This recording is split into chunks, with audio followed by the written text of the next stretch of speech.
Kesal lihat PNS kerjanya lambat. Rasanya pengen saya kepok gitu.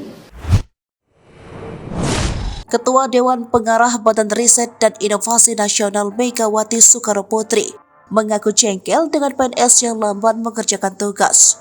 Hal itu dialami Megawati saat masih menjabat sebagai Wakil Presiden Republik Indonesia periode 1999 sampai 2001. Pengalaman Megawati diceritakan saat menghadiri MOU antara BRIN dengan TV pemerintah di Jakarta Senin 12 Juni 2023. Awalnya ia menyinggung soal PNS yang harus bekerja secara terampil, termasuk para pegawai yang ada di lingkungan TV pemerintah. Kalau PNS saya lihat kadang-kadang tuh waktu saya wapres terutama, tuh jengkelnya saya. Megawati lantas menyindir PNS yang lamban dalam mengerjakan tugas. Namun, ia tak menyebut dari instansi mana PNS tersebut.